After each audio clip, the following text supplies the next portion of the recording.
Welcome to mega vision news. నేను సోను వెంకటేష్. ముందుగా headlines చూద్దాం. ముగిసిన రెండో విడత పంచాయతీ ప్రచారం, మూగపోయిన పల్లెలు, పోలింగ్ కు మొదలైన కౌంట్ డౌన్.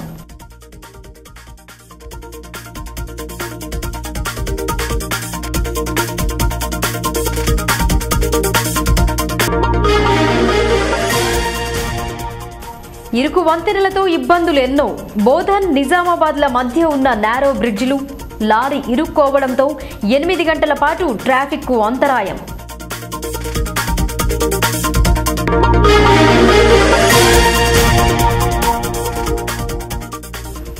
మొదటి విడత మాదిరి ప్రశాంతంగా ఎన్నికలు జరపాలి. అసెంబ్లీకి పంచాయతీకి మధ్య తేడాను వివరించిన జిల్లా కలెక్టర్.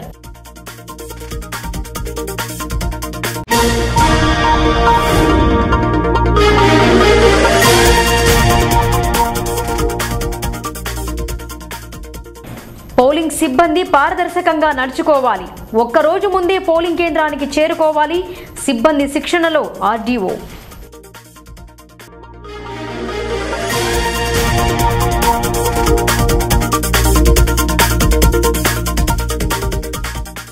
అన్నీ మనవైతే అభివృద్ధి సులువు. టీఆర్ఎస్ బలపరిచిన అభ్యర్థులను గెలిపించండి. రెంజల్లో ఎమ్మెల్యే షకీల్.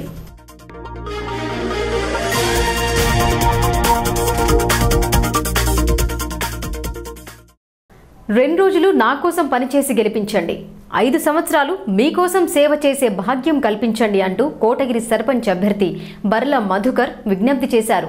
తనకు వ్యాపారం, ఇతర పనులేమీ లేవని, గెలిపిస్తే ప్రతినిత్యం ప్రజలతోనే ఉంటానన్నారు. ఇదిలా ఉండగా తనను గెలిపిస్తే ప్రజా సమస్యలను దూరం చేయడానికి నిరంతరం పాటుపడతానని పత్తి లక్ష్మణ్ అన్నారు. కోటగిరి పంచాయతీ పోరు జోరుగా కొనసాగుతోంది. ప్రచారం చివరి రోజున మహిళలతో ర్యాలీగా ప్రచారం జరిపారు. బర్ల మధుకర్కు మద్దతుగా వారి కుటుంబ సభ్యులు, గ్రామానికి చెందిన మహిళలు పెద్ద సంఖ్యలో ఊరేగింపులో పాల్గొన్నారు. అంబేద్కర్ చౌరస్తా వద్ద బతుకమ్మ ఆడారు. నినాదాలతో హోరెత్తించారు. ప్రజాసేవలో రాణిస్తున్న వారి కుటుంబాన్ని పలువురు కొనియాడారు. మధుకర్ తండ్రి 2 పర్యాయాలు సర్పంచ్గా, ఎంపీటీసీగా విజయం సాధించి ప్రజలకు ఎంతో సేవ చేశారని గుర్తు చేశారు. అలాగే తనను గెలిపిస్తే ప్రజాసేవకే పూర్తిగా అంకితమవుతానని మధుకర్ హామీ ఇచ్చారు. తనకు కాంట్రాక్టులు, వ్యాపారాలు లేవని పేర్కొన్నారు. మీ అందరికీ గట్టి నమ్మకాన్ని నేను ఇస్తాను. ఎవ్వరు కూడా భయపట్టిస్తే భయపట్టకండి. ఎవరికి కొంతమంది ఆశ పెడుతున్నారు, మరి లేకపోతే భయపెడుతున్నారు. ఆశకు లొంగపోతే భయపెడుతున్నారు. వాళ్ళు గతంలో చేసిన పనులన్నీ పెండింగ్లోనే ఉన్నాయి. ఇది ప్రతి ఒక్కరికి తెలుసు. ఏ పని చేసినా అని సగంకే. మీరెవ్వరు కూడా భయంతో ఓటేయకండి. మంచి మంచి మనిషిని చూసి ఓటేయండి. ఆలోచించాలా. మీరు అందరూ కూడా ప్రతి ఒక్కరు ఆలోచించాలా. ప్రయత్నం చేస్తున్నారు. అయినా కానీ ఆగకుండా మా కోసం వాళ్ళతో పోట్లాడి చాలా మటుకు బయటకు వచ్చారు. కొంతమంది ముసలి వాళ్ళు కానీ లేకపోతే లేడీస్ కానీ భయపడి ఆగిపోయిన వాళ్ళు చాలా మంది ఉన్నారు. ఇంకా మీరు భయపడకండి. దేనికైనా మేము ఉన్నాం మీకోసం. మనిషికి తెలుసుకోవడానికి ఈ ఒక్క విషయం చాలు మీకు. ఇంకా మొత్తం దానికి చెప్పుకుంటూ పోతే బాగున్నాయి.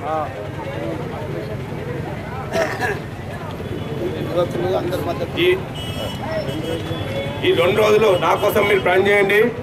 5 సంవత్సరాలు నేను మీకోసం కష్టపడతా. నాకు ఇంకా వేరే పనులు ఏమి లేవు. నా పూర్తి సమయం ప్రజల కోసం కేటాయిస్తా. నేను నాకు ఇంకా వేరే పనులు ఏం లేవు. పొలం పని నాకు రాదు. నాకేం బిజినెస్ లేవు. నాకేం కాంట్రాక్టులు లేవు. నా ఉన్న టైం అంతా ప్రజల కోసమే ఊళ్ళో తిరిగి మీకోసం టైం కేటాయిస్తా. మీ ఏదైతే చిన్న చిన్న సమస్యలు ఉన్నాయో. ఇదిలా ఉండగా దీనికి ధీటుగా టీఆర్ఎస్ బలపరిచిన అభ్యర్థి పత్తి లక్ష్మణ్ సైతం భారీ సంఖ్యలో ప్రజలతో ఊరేగింపుగా ప్రచారం జరిపారు. ఎంపీపీ సులోచన, కూచి సిద్ధు పలువురు ఆయన వెంట ఉన్నారు. ప్రజలతో మమేకమై ఎల్లప్పుడూ ప్రజల కోసం పనిచేసే పత్తి లక్ష్మణ్ను గెలిపించాలని ఎంపీపీ కోరారు. పోచారం శ్రీనివాసరెడ్డితో తనకు 20 ఏళ్ల అనుబంధం ఉందని, తనను గెలిపిస్తే సేవకుడిగా ప్రజల సమస్యలను తీరుస్తానని పేర్కొన్నారు. దీంతో చివరి రోజున ప్రచారం మరింత రంజుగా మారింది. పోచారం సీనన్న గారు బలపరిచిన వ్యక్తి మన లక్ష్మణ్ గారు కాబట్టి ప్రతి ఒక్కరూ ఉంగరం గుర్తుకు ఓటేసి భారీ మెజార్టీతో ఉంగరం గుర్తు లక్ష్మణ్ అన్నను గెలిపించాలని నేను కోరుకుంటున్నాను. ఎందుకంటే ప్రజల్లో తిరిగే వ్యక్తి లక్ష్మణు. అదేవిధంగా ఎప్పటి నుంచో ఆయన ప్రతి ఒక్కరికి చేదోడు వాదోడుగా ఉంటూ ఏ సమస్య ఉన్నా సార్ దృష్టికి తీసుకెళ్ళి కానీ, మన సార్ యొక్క తనయుడైన సురేందర్ రెడ్డి దృష్టికి తీసుకెళ్ళి కానీ ఏ పనులైనా కానీ చేయడం జరిగింది. ఇది మీ అందరికీ తెలిసిన విషయమే, మేము చెప్పవలసిన అవసరం లేదు. కాబట్టి ఈరోజు మనకు సార్ బలపరిచిన క్యాండిడేట్నే మనము ఓట్లేసి గెలిపిస్తే ప్రతి ఒక్క అభివృద్ధి పని కూడా మండలంలో జరుగుతుందని కూడా నేను మిమ్మల్ని హామీ ఇస్తున్నాను. ఈరోజు డబుల్ బెడ్రూమ్లే కావచ్చు, రోడ్లే కావచ్చు, డ్రైనేజ్లే కావచ్చు. సందర్భంగా టీఆర్ఎస్ పార్టీ అభ్యర్థిగా నన్ను ప్రకటించడం జరిగింది. సార్ యొక్క పార్టీ యొక్క ఆదేశాల మేరకు నేను సర్పంచ్గా పోటీలో ఉన్నాను. నా యొక్క గుర్తు ఉంగరం గుర్తు. మీరందరూ ఉంగరం గుర్తుకు ఓటేసి నన్ను గెలిపించాలని కోరుకుంటున్నాను. నేను గత 15-20 సంవత్సరాల నుండి సారు ఆదేశాల ప్రకారం కానీ, మన పార్టీ ఆదేశాల ప్రకారం కానీ అన్నీ నడుచుకుంటూ సీనియర్ కార్యకర్తగా, ఒక సైనికుడిగా పార్టీ కార్యక్రమాలు చేశాను. అలాగే ప్రజలలో ప్రతి గల్లీలో కానీ, ప్రతి కులంలో కానీ, ప్రతి సంఘంలో కానీ ఎవరైనా నా దగ్గరికి వస్తే నా శక్తియుక్తుల నాకు చేతనైన పని నేను చేశాను. నా ద్వారా కానట్లయితే సార్ దగ్గరికి కానీ, సూర్యన్న దగ్గర కానీ తీసుకెళ్ళి మీ అందరి సమస్యని పరిష్కరించాను. నా దగ్గర వచ్చిన వాళ్ళందరికైతే ఖచ్చితంగా పని చేశానని నేను అనుకుంటున్నాను. శివసేన పార్టీ వ్యవస్థాపకుడు దేశభక్తుడు సుభాష్ చంద్రబోస్ జన్మదినోత్సవాన్ని ఘనంగా జరిపారు. సుభాష్ దేశానికి చేసిన సేవలను కొనియాడారు. వారిని ఆదర్శంగా తీసుకుని నేటి తరం యువత ముందుకు సాగాలని శివసేన జిల్లా అధ్యక్షులు పసుపులేటి గోపికిషన్ కోరారు. పట్టణంలోని అంబేద్కర్ చౌరాస్తాలో శివసేన ఆధ్వర్యంలో సుభాష్ చంద్రబోస్ బాలాసాహెబ్ ఠాక్రే జన్మదినోత్సవాన్ని పురస్కరించుకుని రక్తదాన శిబిరం ఏర్పాటు చేశారు. సుభాష్ చంద్రబోస్ ఠాక్రే చిత్రపటాలకు పూలమాలలు వేసి అంజలి ఘటించారు. శివసేన కార్యకర్తలు రక్తదానం చేశారు. ఇండియన్ రెడ్ క్రాస్ వారు దాతల నుండి రక్తాన్ని సేకరించారు. ఈ సందర్భంగా గంగకిషన్ మాట్లాడుతూ యువత వారిని ఆదర్శంగా తీసుకోవాలని కోరారు. దేశ ఔన్నత్యం కోసం సుభాష్ ఎంతో సేవ చేశారని తెలిపారు. అలాగే యువతకు ఆదర్శంగా ఉండేందుకు ఠాక్రే రాణించారని కొనియాడారు. దాతల నుండి సేకరించిన రక్తం ప్రాణాపాయ స్థితిలో ఉన్న వారి కోసం ఈ రక్తం ఎంతో దోహదపడుతుందని ఆయన పేర్కొన్నారు. శివసేన పార్టీ ఆధ్వర్యంలో బోధన్ అంబేద్కర్ చౌరస్తాలో సుభాష్ చంద్రబోస్ గారు మరియు శివసేన పార్టీ అధినేత బాలాసాహెబ్ ఠాక్రే గారి ఒక జన్మదిన సందర్భంగా ఈరోజు రక్తదాన శిబిరం ఏర్పాటు చేయడం జరిగింది. ఈ యువకులు, ఈ దేశ ప్రజలు ఈ మహానుభావులను ఆదర్శంగా తీసుకొని మనము వారి ఆశయాలను ముందుకు తీసుకుపోయి దేశ ధర్మ రక్షణలో యువత ముందుండాలని చెప్పేసి మేము ఎన్నో సేవా కార్యక్రమాలు చేస్తూ ఉన్నాం. దాని భాగంలోనే రక్తదాన శిబిరం చేస్తున్నాం. రక్తదాన శిబిరం చాలా గొప్పది, ఎంతోమంది ప్రాణాన్ని నిలబెడుతుంది. కాబట్టి మహానుభావుల జన్మదిన సందర్భంగా శివసేన పార్టీ ఆధ్వర్యంలో ఈరోజు నిర్వహించడం జరిగింది. గ్రామాలు అభివృద్ధి చెందాలంటే సర్పంచ్ ఎమ్మెల్యేల మధ్య సాన్నిహిత్యం ఉండాలని శాసనసభ్యులు షకీల్ అభిప్రాయపడ్డారు. గల్లీ నుండి రాష్ట్ర అసెంబ్లీ వరకు టీఆర్ఎస్ ప్రతిపాదించిన వారే ఉంటే అభివృద్ధి ఎంతో వేగంగా పరుగులు పెడుతుందని పేర్కొన్నారు. రెంజల్ సర్పంచ్ అభ్యర్థిగా పోశెట్టిని గెలిపించాలని ఆయన ఓటర్లను కోరారు. పంచాయతీ ఎన్నికలలో భాగంగా రెండో విడత కొనసాగుతున్న ప్రచారంలో టీఆర్ఎస్ బలపరిచిన రెంజల్ సర్పంచ్ అభ్యర్థికి మద్దతుగా ఎమ్మెల్యే షకీల్ గ్రామంలో పర్యటించారు. అంబేద్కర్ విగ్రహానికి పూలమాలలు వేశారు. అనంతరం టీఆర్ఎస్ శ్రేణులు ఎమ్మెల్యేను ఘనంగా సన్మానించారు. పూలమాలలు, శాలువాలతో సన్మానించి అభిమానం చాటుకున్నారు. టీఆర్ఎస్ బలపరుస్తున్న అభ్యర్థి పోశెట్టి విజయం కోసం ప్రజలంతా ఆలోచించి ఓటు వేయాలన్నారు. టీఆర్ఎస్ పార్టీ గ్రామ స్థాయి నుండి అధికారంలో ఉంటే రాష్ట్రం నుండి వచ్చే నిధులను తీసుకొచ్చి గ్రామాల అభివృద్ధి చేయడం జరుగుతుందని ఎమ్మెల్యే షకీల్ స్పష్టం చేశారు. ఇటీవల జరిగిన అసెంబ్లీ ఎన్నికలలో ఎలాగైతే తనను గెలిపించి ఆశీర్వదించారో అదే రీతిలో పోశెట్టిని కూడా ఆశీర్వదించాలన్నారు. రెంజల్ గ్రామానికి కావాల్సిన అన్ని రకాల వనరులను సమకూర్చి అభివృద్ధి పథంలో ముందుకు దూసుకెళ్లడం జరుగుతుందని చెప్పారు. మొదటి విడత జరిగిన పంచాయతీ ఎన్నికలలో అధిక శాతం టీఆర్ఎస్ బలపరిచిన అభ్యర్థులే గెలుపొందారని, అదే స్ఫూర్తితో రెండో విడత ఎన్నికలలో సైతం టీఆర్ఎస్ బలపరిచిన అభ్యర్థులను గెలిపించాలన్నారు. తెలంగాణ రాష్ట్రంలో ఇక సర్పంచ్ ఎలక్షన్ నడుస్తా ఉన్నాయి. మొదటి విడతలో 21 తారీఖు నాడు అనేక చోట్ల సర్పంచ్ ఎలక్షన్ జరిగింది. దాని ఫలితాలు కూడా వచ్చినాయి. మనం ఎక్కడ చూసినా టీఆర్ఎస్ పార్టీ గెలిచింది. ఎందుకంటే టీఆర్ఎస్ పార్టీ బలపరిచిన క్యాండిడేట్స్ ప్రతి జగ దాదాపు 99% ఈరోజు సర్పంచ్లని ప్రజలు గెలిపించిండ్రు. అది కేసీఆర్ గారి మీద ఉన్న నమ్మకం. మళ్ళా తెలంగాణ రాష్ట్ర అభివృద్ధి జరగాలంటే మళ్ళా టీఆర్ఎస్ పార్టీ గల్లీ నుంచి ఢిల్లీ వరకు వస్తేనే మనకు తెలంగాణ అభివృద్ధి జరుగుతుందనే ఒక నమ్మకం ప్రజలలో ఉన్నది. కాబట్టి ఈరోజు పెద్ద ఎత్తున ఈరోజు ప్రజలు మన టీఆర్ఎస్ పార్టీ బలపరిచిన సర్పంచ్లను గెలిపించడం జరిగింది.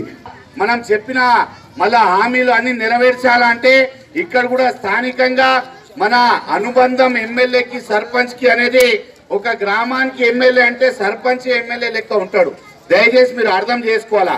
ఇక్కడ స్థానికంగా రంజల్ గ్రామం ఒక అభివృద్ధి జరగాలంటే, సంపూర్ణ అభివృద్ధి కావాలంటే తప్పకుండా ఇక్కడ నుంచి బ్యాట్ గుర్తు కోటేసి మళ్ళా కోశెట్టి గారిని భారీ మెజార్టీతో గెలిపియాలని మీ అందరికి విజ్ఞప్తి చేస్తా ఉన్నా. ఇక్కడ ఎట్లా ఉన్నదంటే గ్రామం పోతే టీఆర్ఎస్ పార్టీ బలపరిచిన క్యాండిడేట్ గుర్తు వేరే ఉన్నది. ఇక్కడ రంజల్ గ్రామానికి వస్తే గుర్తు వేరే ఉన్నది. దయచేసి క్షమించాలా. ఈరోజు క్యాండిడేట్ కోశెట్టి గారిని భారీ మెజార్టీతో గెలిపియాలని మీ అందరికీ నేను ప్రత్యేకంగా పేరున విజ్ఞప్తి చేస్తా ఉన్నా. ఎందుకంటే అధికార పార్టీ ఈ నెల 25న జరిగే 2వ విడత పంచాయతీ ఎన్నికను సవ్యంగా సాగేందుకు సిబ్బంది పనిచేయాలని కలెక్టర్ రామ్మోహన్ రావు అన్నారు. మొదటి విడత ఎన్నికను ఎలాంటి అవాంతరాలు లేకుండా ప్రశాంత వాతావరణంలో పూర్తి చేయడం జరిగిందని గుర్తు చేశారు. ఒకే రోజు 3 విధులు నిర్వహించాల్సి ఉంటుందని సిబ్బందికి పలు సూచనలు చేశారు. 2వ విడత పంచాయతీ ఎన్నికలు ఈ నెల 25న బోధన్ డివిజన్ పరిధిలోని 6 మండలాల్లోని 142 గ్రామ పంచాయతీలకు ఎన్నికలు జరగనున్నాయి. అందులో భాగంగా ఎన్నికల విధులలో పాల్గొనే సిబ్బంది ఇదివరకే పూర్తి స్థాయి శిక్షణ పొందారు. ఎన్నికల సమయం దగ్గర పడటంతో మరోమారు వారితో కలిసి వారిలో ఉన్న సందేహాలను నివృత్తి చేశారు. ఎన్నికలలో పాల్గొనే సిబ్బంది ఒకే రోజు 3 రకాల పనులు చేయాల్సి ఉంటుందని కలెక్టర్ అన్నారు. ఉదయం నుండి మధ్యాహ్నం వరకు పోలింగ్, భోజన విరామ అనంతరం లెక్కింపు, అటు తర్వాత ఉప సర్పంచ్ ఎన్నిక చేయాల్సి ఉంటుందని వివరించారు. సిబ్బంది అంతా పారదర్శకంగా విధులు నిర్వహించి ఎక్కడ ఎలాంటి ఇబ్బంది కలగకుండా చూడాల్సిన అవసరం ఉందన్నారు. ఓటు వేసే వారికి సరైన విధానంలో బ్యాలెట్ పేపర్ను మడతపెట్టి ఇవ్వాలన్నారు. సాంకేతికత పెరిగిన పంచాయతీ ఎన్నికలలో మాత్రం బ్యాలెట్ బాక్సులను ఉపయోగిస్తున్నట్టు తెలిపారు. అసెంబ్లీ ఎన్నికలలో ఈవీఎం, వీవీప్యాట్లను ఉపయోగించడం జరిగిందన్నారు. ఎన్నిక ఒకరోజు, లెక్కింపు మరో రోజు ఉండేదని, పంచాయతీ ఎన్నికలలో అలా కాదని చెప్పారు. మొదటి విడతను ప్రశాంత వాతావరణంలో ఎన్నిక పూర్తి చేసిన మాదిరి 2వ దఫా ఎన్నికను కూడా పూర్తి చేయాలని సూచించారు. అనుమానాలను నివృత్తి చేసుకుని పోలింగ్ కేంద్రంకు వెళ్లే ముందు పూర్తి స్థాయి సామాగ్రిని ఓమారు పరిశీలించుకోవాలని సూచించారు. ఈ శిక్షణలో ఆర్డీఓ గోపీరాం, ఎంపీడీఓ శ్రీనివాస్ పలువురు పాల్గొన్నారు.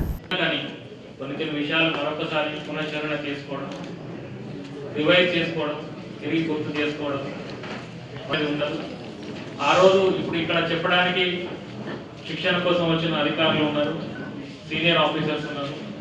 మీకు ఏదైనా డౌట్స్ ఉంటే అవన్నీ కూడా క్లియర్ చేస్తారు. కానీ ఆ రోజు 1 వరకు అంటే పొద్దున్న 7 గంటల నుంచి మధ్యాహ్నం 1 గంట వరకు పోలింగ్, దాని తర్వాత 2 నుంచి కంటిన్యూస్గా కౌంటింగ్, దాని తర్వాత ఉప సర్పంచ్ ఎన్నిక. అంటే దాదాపు ఒకే రోజు 3 యాక్టివిటీస్. అసెంబ్లీ కానీ మిగతా అట్లా కానీ సెపరేట్గా ఉంటుంది. పోలింగ్ ఒక రోజు అయిపోయింది, దాని తర్వాత మెటీరియల్ తీసుకొచ్చి రిసెప్షన్ సెంటర్లో ఇవ్వడము, కౌంటింగ్ సెపరేట్ అయ్యింది. ఇప్పుడు పోలింగ్ అదే రోజు అవుతుంది, కౌంటింగ్ అదే రోజు అవుతుంది, దాని తర్వాత ఉప సర్పంచ్ ఎన్నిక బై షో ఆఫ్ హ్యాండ్స్. దాదాపు 3 యాక్టివిటీస్: పోలింగ్, కౌంటింగ్ అండ్ ఉప సర్పంచ్ ఎలక్షన్. అవి కనుక ముందు రోజే ప్రారంభమవుతుంది. మీకు డిస్ట్రిబ్యూషన్ సెంటర్ నుంచి తీసుకొని వెళ్తారు, అక్కడ ఎస్టాబ్లిష్ చేసుకుంటారు మీ పోలింగ్ స్టేషన్స్ ఏదైతే అలాట్ అయిందో. తర్వాత పొద్దున్న 7 గంటలకు ప్రారంభం అవుతుంది. భోజన సౌకర్యం వాళ్ళందరూ కల్పిస్తారు. అంటే మనం ఆర్మూర్లో కూడా చేసాము, ఎటువంటి డిఫికల్టీ రాలేదు అక్కడ. మీరు ఇక్కడ కూడా ఆర్డీఓ గారికి, ఎంపీడీఓస్ ఎవరైతే ఉన్నారో వారందరికీ కూడా విజ్ఞప్తి చేస్తున్నాను. వీరికి అటువంటి సౌకర్యాలు కల్పిస్తే అక్కడికి పోయిన తర్వాత వెతుక్కోవాల్సిన అవసరం ఉండదు. తర్వాత మనకు చిన్న చిన్న విషయాల గురించి ఆలోచించవలసిన అవసరం ఉండదు. కాబట్టి వాళ్ళ వార్డ్స్ 8 లేదా 12 లేదా 14, 10 ఉన్నప్పుడు ఒక్కొక్క వార్డులో ఓట్ల సంఖ్య చాలా తక్కువగా ఉంటుంది. టోటల్ ఓట్స్ తక్కువగా ఉంటుంది. దాంట్లో పోలైనవి అభ్యర్థులను బట్టి, అంటే వార్డులో కంటెస్టింగ్ క్యాండిడేట్స్ బట్టి మార్జిన్ చాలా తక్కువగా ఉండే అవకాశం ఉంటుంది. మార్జిన్ తక్కువగా ఉన్నప్పుడు closely contested closely fought elections ఉంటాయి కాబట్టి ప్రతి ఓటు కూడా చాలా ఇంపార్టెంట్. కాబట్టి మీరు వేసేటప్పుడు, వేయించేటప్పుడు, మీరు ఇన్స్ట్రక్షన్స్ ఇచ్చేటప్పుడు వాళ్ళకి ఓటర్స్ అయితే ఎవరికి ఇస్తున్నారో, ఇంతకుముందు మీ ఎంపీడీఓ గారు చెప్తున్నట్టుగా మీ వార్డ్ ఏదైతే ఉందో దాంట్లో వార్డ్ మెంబర్ ఎలక్షన్ ఉందా, లేదా సర్పంచ్ ఒకటే ఉందా, లేదా రెండు ఉన్నాయి, అది ముందు తెలుసుకోవాలి. తెలుసుకున్న తర్వాత ఆ వార్డు సర్పంచ్ కంటే గ్రామ పంచాయతీ మొత్తం కామన్గా ఉంటుంది. వార్డుది వార్డ్ టు వార్డ్ చేంజ్ అవుతుంది. మీకు ఇచ్చిన వార్డు దాంట్లో ఉన్న అభ్యర్థుల సంఖ్య, మీకు ఇచ్చిన బ్యాలెట్ పేపర్ సరిగా ఉందో లేదా 1-2 సార్లు చెక్ చేసుకోవాలి. ఎందుకంటే నీతి నిజాయితీగా ప్రజల సంక్షేమమే లక్ష్యంగా 5 సంవత్సరాలు సేవలందించాను. తిరిగి ప్రజలు అవకాశం కల్పిస్తే మరింత అభివృద్ధి పరుస్తామని జాన్కంపేట్ సర్పంచ్ అభ్యర్థి దశరథ్ అన్నారు. 20 ఏళ్లుగా జరిగినటువంటి పనులను పూర్తి చేసి ప్రజల మధ్యలో ఉన్నానని, తిరిగి మీ ఆశీర్వాదం కోసం వచ్చానని పేర్కొన్నారు. ఎడపల్లి మండలం జాన్కంపేట్ సర్పంచ్ అభ్యర్థి బండారి దశరథ్ చివరి రోజున వాడవాడల ప్రచారం జరిపారు. దశరథ్ చేసిన అభివృద్ధి పనులను వివరిస్తూ కళాజాత బృందం పాటలు, నృత్యాల రూపంలో కాలనీలో తిరిగారు. గత 5 సంవత్సరాల కాలంలో గ్రామ సర్పంచ్గా ఉన్న దశరథ్కు మరోమారు టీఆర్ఎస్ పార్టీ అవకాశం కల్పించిందని చెప్పారు. సమర్థవంతమైన పాలన చూసి ఎమ్మెల్యే షకీల్ తనను బలపరిచారని చెప్పారు. మొదట సర్పంచ్గా ఎన్నికైన సమయంలో గ్రామంలో నీటి సమస్య, సీసీ రోడ్ల సమస్య ఉండేదని, దీన్ని గమనించిన తాను నీటి సమస్యను దూరం చేయడానికి బోర్లు వేయించి దాని పరిష్కారం చేశానన్నారు. అలాగే వర్షాకాలం వస్తే బురదమయంగా మారే రోడ్లను గుర్తించి వాటిని సీసీ రోడ్లు, డ్రైనేజీల నిర్మాణం చేశామన్నారు. నీతి నిజాయితీగా ప్రజల కోసం సేవలందించానని, మరోసారి అవకాశం కల్పించాలని ఓటర్లకు విజ్ఞప్తి చేశారు. మరోపక్క కళాకారులు, అతని మద్దతుదారులు నినాదాలతో మారుమ్రోగించారు. ఎమ్మెల్యే శంకర్ గారు మాకు ఈ టీఆర్ఎస్ అభ్యర్థిగా నన్ను ఇక్కడ బరిలో ఉండమని చెప్పి తెలియడం జరిగింది. ఎందుకంటే గతంలో ఆయన చూసిండు, ఇక్కడ దశరథ్ జాన్కంపేట్ గ్రామంలో చాలా అభివృద్ధి కార్యక్రమాలు చేపట్టిండు అని చెప్పేసి ఆయన మనసుకు తెలుసుకొని ఇంటెలిజెన్స్ తోటి రిపోర్ట్ తీసుకొని జాన్కంపేట్ గ్రామానికి దశరథ్ ఉంటేనే బాగుంటుందని చెప్పేసి దశరథ్ ఉండమని చెప్పేసి అందరి పార్టీ సమక్షంలో క్లియర్ చేయడం జరిగింది టీఆర్ఎస్ పార్టీ నుంచి. కాబట్టి ఈరోజు నేను ఇక్కడ మళ్ళీ ఒకసారి ప్రజల ముందుకు ప్రజల్ని ఆశీర్వదించమని చెప్పేసి కోరడానికి ఇప్పుడు ఎన్నికల్లో ప్రచారం చేస్తున్నాను. గ్రామ ప్రజలకు ఒకటే విన్నవిస్తున్నా, గతంలో చూసినట్టయితే కెనాల్ అవతల తీసుకుంటే అక్కడ అదే కాకుండా ఒంటరి కాలంలో సీసీ రోడ్లు, డ్రైనేజీలు, నీళ్ల ట్యాంక్ నిర్మించడం జరిగింది. అదేవిధంగా ఎల్ల వేళల విద్యుత్ దీపాలు వెలుగుతూనే ఉంటాయి. ఎప్పుడు కూడా ఏ రోజు వచ్చినా కానీ, ఏదో ఒక చిన్న ఫోన్ కాల్ వచ్చినా కానీ దాన్ని స్పందించి నేను ఇమీడియట్ దాన్ని చేసేవాడిని. ప్రతి ఒక్కరికి, చిన్నలకు పెద్దవాళ్ళకు అందరూ కూడా మర్యాద ఇస్తూ నేను సర్పంచ్ అని చెప్పి గర్వపడలేదు ఎప్పుడు. ఈ రోజు కూడా అదే పరిస్థితిలో ఉన్నాను. ఎప్పుడు నేను ప్రజల సేవ కోసం ఈ రాజకీయాల్లో ఉంటుందని చెప్పేసి మరొకసారి కూడా ప్రజల ముందుకు తెలియజేస్తున్నాను. ఆ విధంగా మనం గడ్డ ఉంది, గడ్డ కూడా ఒక సీసీ రోడ్ లేదు, ఒక డ్రైనేజ్ లేదు, ఒక వాటర్ ట్యాంక్ లేదు. రెండో దగ్గర ఒక సీసీ రోడ్ లేదు, ఒక డ్రైనేజ్ లేదు, ఒక వాటర్ ట్యాంక్ లేదు. నేను అనుకున్నట్టు చెప్పుకుంటా పోతే 1వ వార్డు నుంచి 14వ వార్డు వరకు ఈరోజు నేను పనిచేశాను చెప్పేసి, అది మీ ఆశీర్వాదంతో, మీ అన్నదమ్ములతో పనిచేశాను చెప్పేసి నేను తెలియజేస్తున్నాను. అదే ఇప్పుడు బరిలో ఉండి మేము పోటీ చేస్తాం, సర్పంచ్ గా ఉంటాము అనేటాళ్ళు గతంలో 20 ఏళ్ళు పాలించి వాళ్ళు చేసిన పనులు చూపెట్టాలని చెప్పి నేను అడుగుతున్నాను. 20 సంవత్సరాలు పాదయాత్ర చేసి గ్రామాన్ని అభివృద్ధి పడకుండా అడ్డుపడుకొని వాళ్ళ సొంత కొరకు వాళ్ళ గ్రామ ప్రజల్ని గ్రామాన్ని ఉపయోగించుకున్న వాళ్ళు ఉన్నారు. అసెంబ్లీ ఎన్నికకు పంచాయతీ ఎన్నికకు తేడా ఉంటుందని ఆర్డీఓ గోపిరామ్ అన్నారు. నామినేషన్ ప్రక్రియ నుండి ఆరంభిస్తే ఓట్ల లెక్కింపు వరకు వరుస క్రమంలో జరుగుతుందన్నారు. ఎన్నికల విధుల కోసం ఎంపికైన వారు ఇదివరకు వారికి పూర్తి స్థాయిలో శిక్షణ కల్పించడం జరిగిందని వివరించారు. మరోసారి మననం చేసుకోవాలని సూచించారు. కోటగిరి మండలంలో గ్రామ పంచాయతీ ఎన్నికలలో విధులు నిర్వహించే సిబ్బందితో ఆర్డీఓ గోపీరామ్ సమావేశం జరిపారు. శిక్షణపై మరోసారి మననం చేశారు. పంచాయతీ ఎన్నికలు విడతల వారీగా జరుగుతున్నందున 2వ విడత 25న జరగనుందన్నారు. Stage 1, stage 2, proceeding, assistant proceeding మరియు అన్ని రకాల సిబ్బందికి పూర్తి స్థాయి శిక్షణ అందించడం జరిగిందన్నారు. 24న పంపిణీ కేంద్రం నుండి పోలింగ్ జరిగే గ్రామం వరకు వెళ్లాల్సి ఉంటుందన్నారు. గ్రామాల వారీగా ఉన్న వార్డులు వారి కోసం ముద్రించిన బ్యాలెట్ పత్రాలు, బాక్సులను తీసుకుని వెళ్లాలని సూచించారు. మధ్యాహ్నం వరకు ఎన్నిక పూర్తి చేసి మధ్యాహ్నం నుండి లెక్కింపు జరపాలని, ఫలితాల అనంతరం ఉప సర్పంచ్ ఎన్నిక చేయాలని వివరించారు. ఎక్కడ కూడా ఇబ్బంది పడకుండా సిబ్బంది విధులను జాగ్రత్తగా నిర్వర్తించాలని తెలిపారు.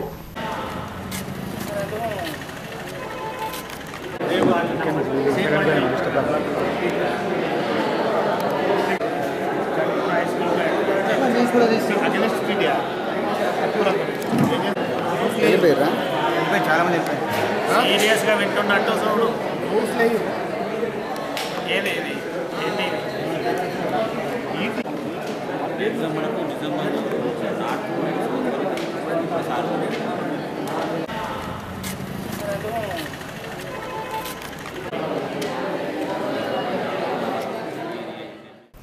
ప్రచార సమయం దగ్గర పడింది. బుధవారం 5 గంటలకు ర్యాలీలు సమావేశాలు జరపడానికి వీలు లేదు. దీంతో ఉదయం నుండి అభ్యర్థులు విస్తృత ప్రచారం జరిపారు. ఇంటింటికి తిరిగి మరోసారి వారికి కేటాయించిన గుర్తును గుర్తు చేస్తూ శుక్రవారం జరిగే ఎన్నికలలో ఓటు వేయాలని వారు కోరారు. రెంజల్ మండల పరిధిలోని అన్ని గ్రామాలలో ప్రచారం జోరందుకుంది. సాటాపూర్ సర్పంచ్ అభ్యర్థి నితిన్ తన వర్గీయులతో కలిసి ప్రచారంలో పాల్గొన్నారు. యువకుడినైన తనకు ఒకసారి అవకాశం కల్పించాలని కోరారు. అలాగే దండిగుట్టలో 2 అభ్యర్థులు వారి ప్రచారం జరిపారు. దండిగుట్టలో నూతనంగా ఏర్పడ్డ గ్రామ పంచాయతీ కావడంతో 2 మహిళా అభ్యర్థులు సర్పంచ్ స్థానం కోసం పోటీ పడుతున్నారు. టీఆర్ఎస్ అభ్యర్థినిగా మంగ శ్రీనివాస్ ఉండగా ప్రత్యర్థి అభ్యర్థినిగా కృష్ణవేణి పోటీలో నిలిచారు. ఎవరికి వారు వారి మద్దతుదారులతో కలిసి వారికి కేటాయించిన గుర్తులతో ప్రజల వద్దకు వెళ్లి ఓట్లు అభ్యర్థించారు. విజయం సాధిస్తే నూతనంగా ఏర్పడ్డ పంచాయతీని అన్ని విధాలుగా అభివృద్ధి పరుస్తామని హామీ ఇచ్చారు. అభ్యర్థుల మద్దతుదారుల నినాదాలతో హోరెత్తిపోయింది.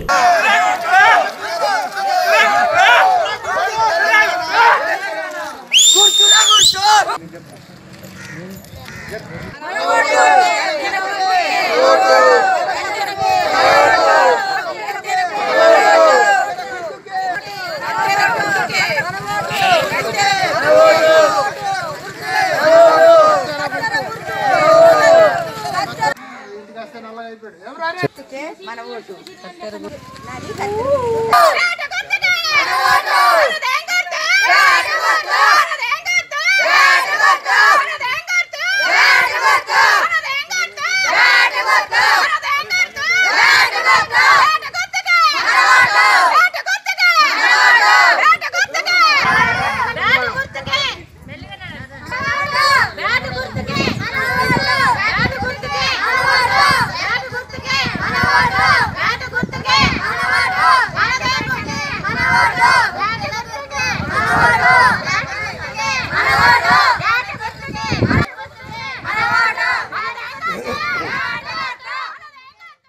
నూతనంగా ఏర్పడ్డ గ్రామ పంచాయతీలలో అధికంగా ఏకగ్రీవం అయినా ఇక్కడ మాత్రం కాలేదు. 2 పోటీలో నిలిచారు. నూతనంగా ఏర్పడ్డ పంచాయతీ సర్పంచ్గా ప్రమాణం చేయడానికి మెగావత్ సునీత ముందుకు సాగుతున్నారు. చివరి రోజున ప్రచారం జరిపారు.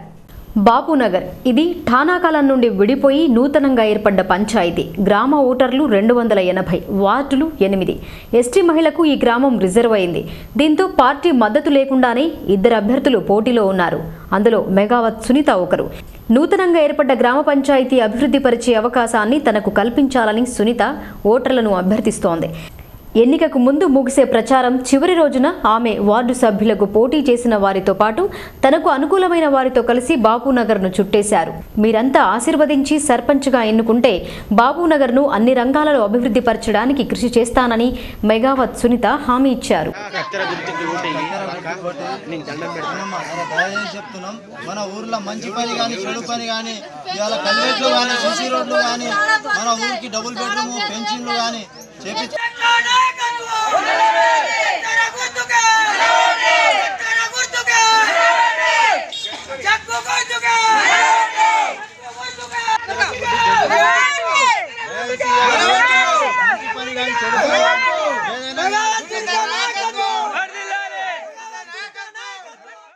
ఏకగ్రీవంగా ఎన్నికైన గ్రామ పంచాయతీలో పాలకవర్గం కొలువు తీరింది. రెంజల్ మండలంలో నూతనంగా ఏర్పడ్డ మౌలాలి తాండా, కిసాన్ తాండాలను ఏకగ్రీవంగా ఎన్నుకున్నారు.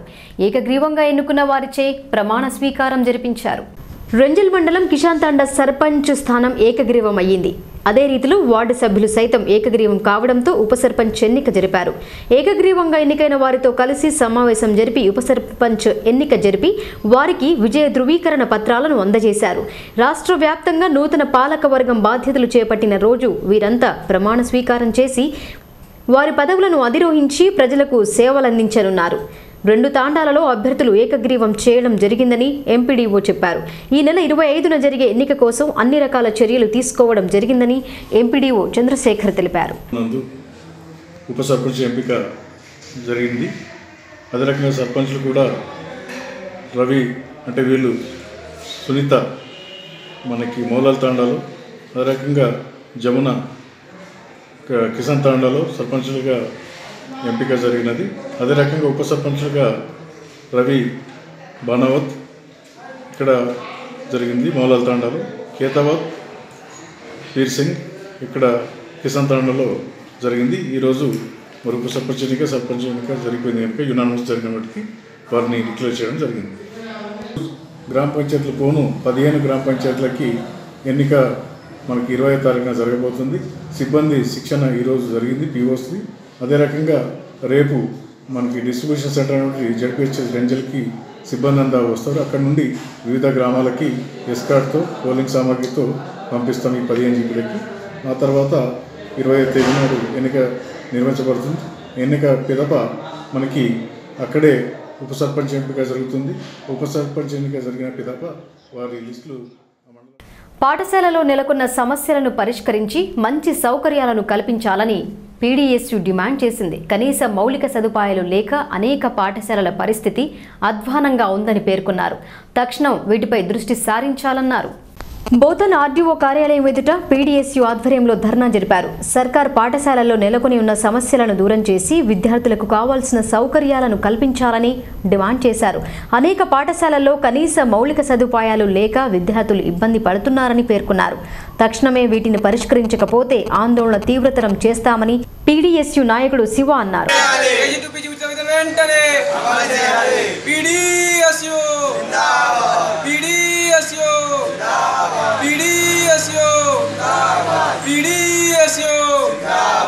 పాఠశాల మౌలిక వసతులు వెంటనే, పాఠశాల మౌలిక వసతులు వెంటనే, పాఠశాల మౌలిక వసతులు వెంటనే.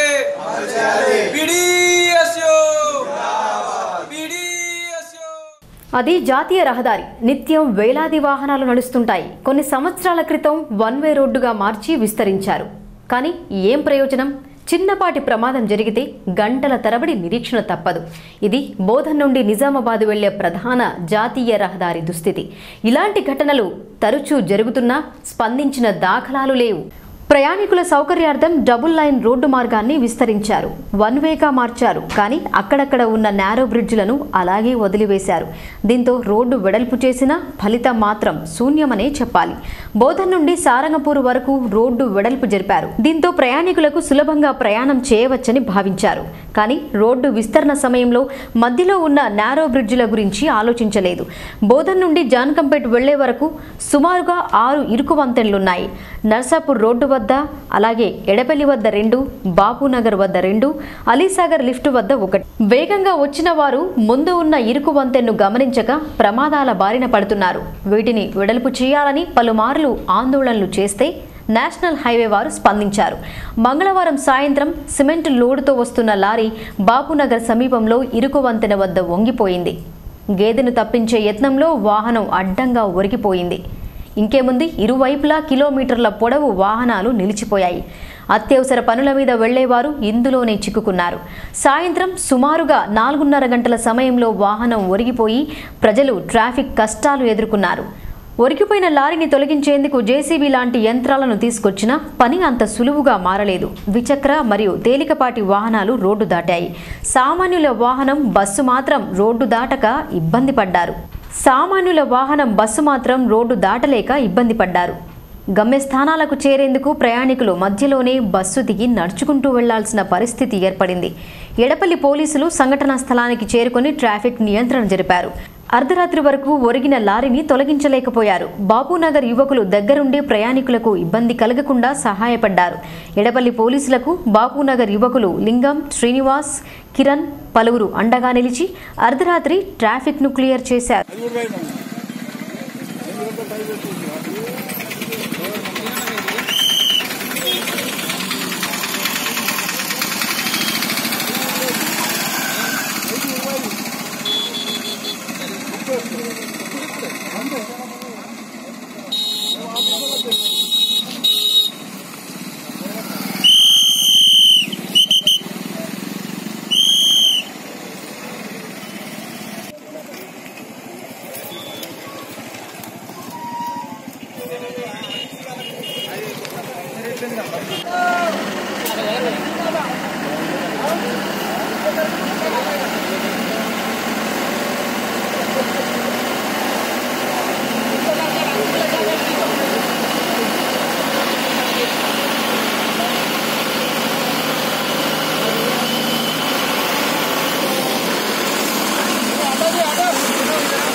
దేశానికి గ్రామాలే పట్టుకొమ్మలని, అలాంటి గ్రామాలు అభివృద్ధి చెందాలంటే ప్రజలలో చైతన్యం రావాలని మానవ వనరుల అభివృద్ధి సంస్థ ప్రతినిధి కిరణ్ సూచించారు. పంచాయతీ ఎన్నిక అనేది ప్రజలలో ఓట్లపై అవగాహన కలుగుతుందన్నారు. పార్టీలకు అతీతంగా జరిగే ఎన్నికలలో ప్రజలలో ఓట్లపై పూర్తి అవగాహన వస్తుందన్నారు. ఏకగ్రీవం వల్ల పంచాయతీలకు మేలు జరుగుతున్నా కొన్ని చోట్ల పారదర్శకంగా జరగడం లేదని తన అభిప్రాయాన్ని కిరణ్ కుమార్ మెగావిజన్తో పంచుకున్నారు.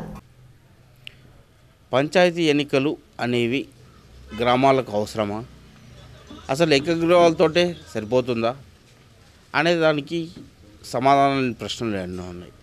కానీ మానవ అభివృద్ధి కేంద్రాల సంస్థ డైరెక్టర్గా ఉన్నాం కిరణ్ గారితో ఒక విషయాన్ని మనం అర్థం తెలుసుకుందాం. సార్, పంచాయతీలో ఎలక్షన్ అంటే ఉండడం అవసరమా, అవసరం లేదా? మన దేశానికి గ్రామాలే పట్టుకొమ్మలని మనం మొదటి నుంచి చెప్తున్నాం. తర్వాత భారతదేశం సువిశాల దేశం గ్రామాలతోనే పరిడవిల్లుతున్నది. కాబట్టి గ్రామీణ వ్యవస్థను పరిపుష్టం చేయాలన్నా, సమగ్రంగా అభివృద్ధి చేయాలన్నా మన రాజ్యాంగంలో కానీ పార్లమెంటు ప్రజాస్వామ్య వ్యవస్థలో ఉన్నటువంటి పంచాయతీరాజ్ చట్టాన్ని మనం సరిగ్గా అర్థం చేసుకోవాలితే మహాత్మా గాంధీ కలలు కన్న గ్రామ స్వరాజ్యాన్ని మనం సాకారం చేసుకోవడానికి చట్టబద్ధంగా ప్రతి సంవత్సరం మన కేంద్ర రాష్ట్ర ప్రభుత్వాలు అయితే బడ్జెట్ రూపొందిస్తున్నాయో ఆ గ్రామాలను ఆధారం చేసుకొని అభివృద్ధిని మనం ఆకాంక్షించే విధంగా అలాంటి ప్రయోజనకర బడ్జెట్ మన దేశానికి అవసరం. దానికి ప్రాతిపదిక లేకపోతే యూనిట్ గ్రామంగా తీసుకున్నప్పుడు అనేక రంగాలు గ్రామాల ఆధారంగా అభివృద్ధి చెందాల్సిన అవసరం ఈ 70-75 సంవత్సరాల్లో జరగలేదు. కాబట్టే పట్టణాలకు వలసపోయేటువంటి పరిస్థితి వస్తున్నది. పల్లెల నుంచి యువత కానీ రకరకాల వృత్తి రంగంలో స్థిరపడ్డ వాళ్ళు కూడా వృత్తులన్నీ పక్కన పెట్టేసుకొని చేతి వృత్తులు కానీ కుల వృత్తులు కానీ ఈ రకంగా గ్రామాలు మళ్ళీ దాన్ని మనం నిజంగా చెప్పాలంటే భారతీయ సంస్కృతి లేకపోతే భారతీయ ఆత్మ గ్రామాల్లో ఉందని మన పెద్దలు చెప్తున్నారు కదా.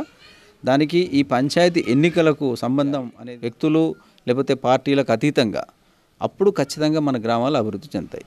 గతంలో గ్రామ పంచాయతీ ఎన్నికలు అంటే పార్టీలకు అతీతంగా జరిగేవి. ప్రస్తుతం జరుగుతున్న ఎన్నికల్లో పార్టీల కండువాలు, పార్టీల మొనోగ్రాములు కనబడుతున్నాయి. దీన్ని ఏమంటారు? అందుకొరకే ఈ రాజకీయాలకు పార్టీలకు అతీతంగా స్వేచ్ఛగా ప్రజాస్వామ్యబద్ధంగా ఎప్పుడైతే ప్రజలు తమ గ్రామం కోసం తాము సరైనటువంటి సేవకులను లేకపోతే గ్రామం కోసం పాటుపడే వ్యక్తిని అవగాహన వ్యక్తిని ఎన్నుకోవడం అనేది ఇవాళ మన దేశానికి గ్రామానికి అవసరం. అయితే దీంట్లో రాజకీయాలు కానీ లేకపోతే ఒక వర్గం కానీ లేకపోతే అధికార పార్టీలు కానీ వాళ్ళు ఖచ్చితంగా మా అభ్యర్థినే గెలిపించాలి లేకపోతే మీకు ఈ రకంగా అభివృద్ధి చెందదు అనేటువంటి ఒక సంకేతాలు ఇవ్వడం అవుతుందో అది ప్రజాస్వామ్యానికి సరైనది కాదు.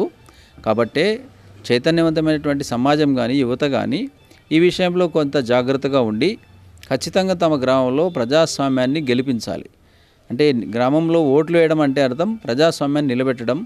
ప్రపంచానికి మనం అతిపెద్ద ప్రజాస్వామ్య దేశం అనేదానికి గ్రామంలోనే మన ప్రజాస్వామ్యాన్ని కూని అయిపోతుంటే దానికి అర్థమే లేదు. ప్రజలందరూ ఐక్యతగా ఉండి కొన్ని గ్రామాల్లో అంటే రాష్ట్రంలో జరుగుతున్న పంచాయతీలు అనేక గ్రామాల్లో ఏకగ్రీవాలు చేస్తున్నారు. దీన్ని ఏమంటారు మీరు?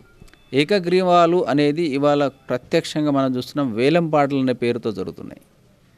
లేకపోతే ఫలానా వర్గమే ఆ ఊరిలో ఎప్పుడూ శాశ్వతంగా రాజ్యం చేయాలనేటువంటి ఒక అభిప్రాయంతో కూడా వస్తున్నది. అభివృద్ధి చేసేటువంటి సరైన వ్యక్తులను ఒకచోట వాళ్ళు కూర్చొని సరైన నిర్ణయం తీసుకొని ఆ రకంగా ఆ గ్రామంలో ఏకగ్రీవంగా ఎన్నిక అంటే మనం అలాంటిది ఏదైనా చేస్తే ప్రోత్సహించవచ్చు, తప్పేం లేదు. ఏకగ్రీవమైన వాటికి సర్కారు ప్రోత్సాహాన్ని కూడా అందిస్తూ ఉంటుంది. దీంట్లో 2 విషయాలు ఉన్నాయి. ఒక విద్యార్థి తరగతిలో మొదటి ర్యాంకులో వస్తే నీకు ఏదో ప్రైజులు ఇస్తామనేది కాకుండా ఇప్పుడు ఎట్లయితే ఏకగ్రీవంగా మీరు ముందుకు వస్తే మేము ఫలానా పద్ధతిలో మీకు ప్రోత్సహిస్తామనేది ఆర్థికమైనటువంటి ప్యాకేజ్ అయితే ఇస్తున్నారో దాంట్లో ఆ ప్యాకేజీ కంటే కూడా విలువైన వేలంపాట పద్ధతిలో అనేక ఆఫర్స్ మనకు కనపడుతున్నాయి గ్రామాల్లో. అది ఏదైనా రకంగా కావచ్చు. అయితే ఇంకో రకంగా చూసినప్పుడు మన దేశం యొక్క ప్రజాస్వామ్య వ్యవస్థలో గ్రామానికి సంబంధించి ప్రతి రంగానికి బడ్జెట్లో కేటాయింపులు ఉంటాయి. అలా ఒక ఈ ఇచ్చేటువంటి ప్రోత్సాహకం ఒక 10 లక్షలు ఎంతో ఇస్తున్నారు అనుకోండి. వాస్తవంగా ఈ ఎన్నిక 5 సంవత్సరాలకు ఒకసారి జరుగుతుంది. ప్రతి 2 నెలలకో సంవత్సరంకి ఒకసారి జరిగేది కాదు. కాబట్టి ఆ 10 లక్షల్లో 5 సంవత్సరాల గ్రామం కోసం ఉపయోగించేది కాదు కదా. ఈ 10 లక్షలు పక్కన పెడితే 5 సంవత్సరాలు ప్రతి సంవత్సరం బడ్జెట్లో కేటాయింపులు అదనంగా స్థానికంగా జిల్లా పరిషత్ నుంచి కానీ. దేశానికి స్వాతంత్రం లభించే 72 సంవత్సరాలు గడుస్తున్నా పల్లెలు ఎక్కడ వేసిన గొంగళ్ళు అక్కడలాగానే మారిపోయినాయి. కొన్ని పల్లెల్లో అధ్వాన స్థితిలో ఉన్నాయి. రోడ్లు, మురికి కాలువలు, ఇతర మౌలిక సదుపాయాలు లేకుండా ఉంది. దీనికి కారణం ఎవరంటారు? మనం ఈరోజు కూడా చూస్తున్నాము. బడ్జెట్లో కేటాయించినప్పుడు మౌలిక వసతులు కల్పన అనేటువంటి పదం వాడతాం. అంటే ఆ అవసరాలు ఈరోజు కూడా ఇంకా తీరట్లేదు. రోడ్డు లేదంటాడు, లేకపోతే సరైన నీటి వ్యవస్థ లేదు, లేకపోతే డ్రైనేజ్ వ్యవస్థ లేదు, లేదా కనీసం మనం ఆ ఊరికి వెళ్ళేటువంటి దానికి బస్ సౌకర్యం లేదంటారు, విద్యుత్ సౌకర్యం లేదంటారు, గ్రామంలో ఏదో ఉపాధి పొంది జీవించడానికి అనుకూలమైనటువంటి ఉపాధి అవకాశాలు లేవంటారు. అంటే ఇన్ని సంవత్సరాలుగా విజన్ అంటే దూరదృష్టి కల నాయకత్వం మన దేశంలో గ్రామ స్థాయిలో, ఒక అసెంబ్లీ స్థాయిలో, మండల స్థాయిలో, జిల్లా స్థాయిలో లేకపోవడం అనేది అది మనం చేసుకున్నటువంటి దౌర్భాగ్యం. కాబట్టి అలాంటి ఒక దూరదృష్టి కల నాయకుడు కానీ, అలాంటి ఒక ఇవాళ ప్రజాప్రతినిధులు కానీ తమ గ్రామాన్ని ఆధారంగా చేసుకొని ఎలా ఇక్కడ అభివృద్ధి చేయాలనేది మనం చూసినప్పుడు ఖచ్చితంగా అది సాధ్యమవుతుంది. ఆ దూరదృష్టి లేకపోవడం వల్లనే ఈ స్థితి మనకి ఇవాళ వచ్చింది. ప్రజల్లో పూర్తిస్థాయి అవగాహన రావాలంటే ఏ రకమైన అవగాహన చేసుకుంటే వస్తుంది? మనకు ప్రముఖంగా ఇవాళ ఎక్కడ పోయినా కూడా కనపడుతుంది ఏంటంటే యువత, ముఖ్యంగా విద్యావంతులైనటువంటి యువత తమ జీవితాన్ని తమ ఊర్లో, అంటే తమ భవిష్యత్తుని తమ ఊర్లో చూసుకునే పరిస్థితి కనపడతలేదు. తల్లిదండ్రులు ఎలా వాళ్ళని తయారు చేస్తున్నారంటే, నువ్వు 5వ తరగతి వరకు, 6వ తరగతి వరకు, మహా అయితే 10వ తరగతి వరకు ఇక్కడ చదివిన తర్వాత నీ పై చదువులు కానీ నీ యొక్క ముందు భవిష్యత్తు కానీ ఈ ఊర్లో లేదు. నువ్వు ఎక్కడో పోయి బ్రతుకు, ఉద్యోగం చేసుకో, ఉపాధి పొందుకో, ఇంకా అవసరమైతే దేశాలు విదేశాలకు కూడా పో, కానీ ఈ ఊరు నీకేం పెట్టదు, ఈ ఊర్లో నీకేముండదు, ఇదే పాత ఇల్లు ఉంటుంది, ఇదే పాత ఊరు ఉంటుంది, పండుగలకు పబ్బాలకు ఎవరు చస్తే పుడితే వస్తే పో అనేటువంటి ఒక మానసిక స్థితి వాతావరణం నిర్మాణం చేస్తున్నారు. ఇది చాలా శోచనీయమైన పరిస్థితి. కాబట్టి మన భవిష్యత్తు, మన పూర్వీకుల నుంచి ఈ ఊరిలో ఈ ఇల్లు, మన సంపద, మన సంస్కృతి, మన పద్ధతులు మన పూర్వీకుల నుంచి కాపాడుకుంటూ వాళ్ళు వచ్చారు. వాళ్ళు పారిపోలే, కరువు వచ్చినా కష్టం వచ్చినా ఊరు వదిలిపోలేదు. కానీ వాళ్ళ ఉపాధి భవిష్యత్తు అంటే ఊరిలో లేదు, బయటకు వెళ్ళిపోవాలనేటువంటిది. కాబట్టి అనేక ప్రభుత్వాలు స్కీములు కూడా ఎవరి కోసం ఇస్తున్నాయంటే ముసలి వాళ్ళ కోసమో, లేకపోతే చేతగాని వాళ్ళ కోసమో, లేకపోతే ఇక్కడ ఉంటారు వాళ్ళకు ఎవరో మహిళలు పాపం పని చేసుకునే వాళ్ళ కోసమో ఆలోచిస్తున్నారు తప్ప మరి యువత భవిష్యత్తు కోసం తమ ఊరు, తమ జిల్లా, తమ మండలంలో వాళ్ళు అక్కడే స్థిరపడి అక్కడే కావాలి. ఇవాళ మనకు చాలా చోట్ల కొంతమంది కనపడుతున్నారు, ఐఐటీలు చేసి విదేశాల్లో ఉద్యోగాలు కూడా పక్కన పెట్టి మళ్ళీ తిరిగి గ్రామాలకు వెళ్దాం, మన ఊరు బాగు చేసుకుందాం, అలాంటి పరిస్థితులు మనకు వస్తున్నాయి. ఆ మార్పు వేగంగా వస్తే మన గ్రామాలు చాలా వేగంగా అభివృద్ధి అయ్యి గ్రామమే ఇవాళ ఆర్థిక, సామాజిక, విద్య అన్ని రంగాలకు పరిపుష్టం చేసే పరిస్థితి వస్తుంది. ఇవాళ అన్ని ప్రభుత్వాలు నిర్వహణ చేయాలన్నా, దేశం నడవాలన్నా గ్రామం అనేది ఒక పరిశ్రమ కేంద్రం. అక్కడ ఒక్క వ్యవసాయం, కూరగాయలు, పాలు, బియ్యమే కాదు, అనేక రంగాలకు సంబంధించినటువంటి వ్యక్తులు ఉన్నారు. కుల వృత్తులు, చేతి వృత్తులు, అట్లే అనేక నైపుణ్యాలు గల కళాకారులు, ఇట్లా రకరకాల వాళ్ళు గ్రామాల నుంచే వచ్చారు. మనకు అనేక మంది మేధావులు కూడా గ్రామాల నుంచి వచ్చారు. కాబట్టి ఆ గ్రామాల్ని మనం ఆదరించి అభివృద్ధి చేస్తే ఖచ్చితంగా ఇది మన దేశానికి ఇంకా దీనికి మించినటువంటి ఇంకో సంపద లేదు, దీనికి మించిన ఇంకో సొల్యూషన్ కూడా లేదని. ఇక వార్తలు ముగించే ముందు హెడ్లైన్స్ మరొకసారి.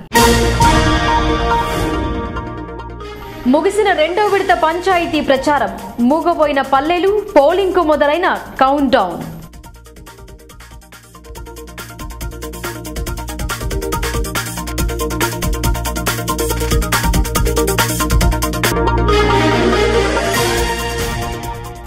ఇరుకు వంతెనలతో ఇబ్బందులు ఎన్నో.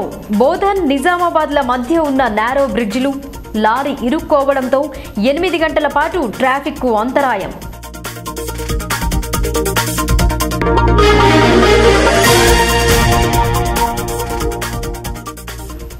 మొదటి విడత మాదిరి ప్రశాంతంగా ఎన్నికలు జరపాలి. అసెంబ్లీకి పంచాయతీకి మధ్య తేడాను వివరించిన జిల్లా కలెక్టర్.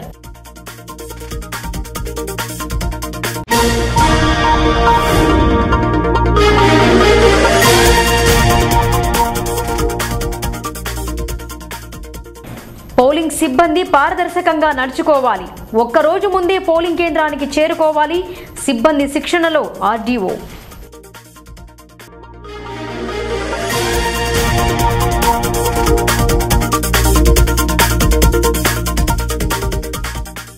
అన్నీ మనవైతే అభివృద్ధి సులువు. టీఆర్ఎస్ బలపరిచిన అభ్యర్థులను గెలిపించండి. రెంజల్లో ఎమ్మెల్యే షకీల్.